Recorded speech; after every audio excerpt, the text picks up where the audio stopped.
রক্তের দাগ। রাত 2টো, বৃষ্টি পড়ছে টুপটাপ শব্দে।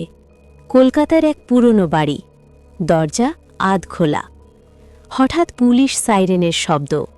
ইন্সপেক্টর অর্ণব চৌধুরী ঘটনাস্থলে পৌঁছালেন।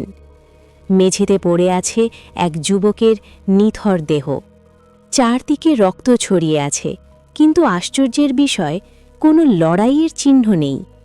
ঘরের ঘড়ি থেমে আছে ঠিক 1:17 মিনিটে। তদন্ত শুরু। অর্ণব ঘরটা ভালো করে লক্ষ্য করলেন। টেবিলের ওপর 1 কাপ চা, এখনও হালকা গরম। জানালা ভেতর থেকে বন্ধ। মোবাইল ফোন নেই। দেওয়ালে একটি অদ্ভুত লাল চিহ্ন, যেন কেউ রক্ত দিয়ে কিছু লিখতে চেয়েছিল। কিন্তু কি? ঠিক তখনই কনস্টেবল বলল, স্যার, পাশের বাড়ির এক মহিলা বলছেন তিনি 1টার দিকে একটা চিৎকার শুনেছেন। রহস্য ঘনীভূত হল।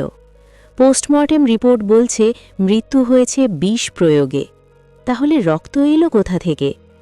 অর্ণব বুঝলেন এটা সাধারণ খুন নয়, কেউ খুব পরিকল্পনা করে সব সাজিয়েছে। হঠাৎ তার চোখ পড়ল ঘরের কোণে রাখা সিসিটিভি ক্যামেরার দিকে। ক্যামেরাটা বন্ধ, কিন্তু মেমোরি কার্ড নেই। 2 দিন পর মোবাইল ট্র্যাকিং থেকে জানা গেল মৃত যুবকের শেষ কল ছিল তার সবচেয়ে কাছের বন্ধু রাহুলের সাথে। রাহুলকে থানায় ডাকা হলো। জিজ্ঞাসাবাদের এক পর্যায়ে রাহুল ভেঙে পড়ল। সে স্বীকার করল টাকার লোভে বন্ধুকে বিষ মিশিয়ে চা খাইয়েছিল। কিন্তু রক্ত? রাহুল কাঁপতে কাঁপতে বলল, স্যার, আমি যখন বেরোচ্ছিলাম ও হঠাৎ উঠে দাঁড়ায়, আমার শার্ট ধরে, তারপর পড়ে যায়। ওর নাক মুখ দিয়ে রক্ত বেরোতে থাকে। শেষ দৃশ্য। অর্ণব জানালার দিকে তাকালেন।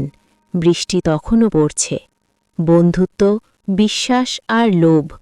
একটা ঘড়ি থেমে গেল 1:17 মিনিটে, আর থেমে গেল একটা জীবন।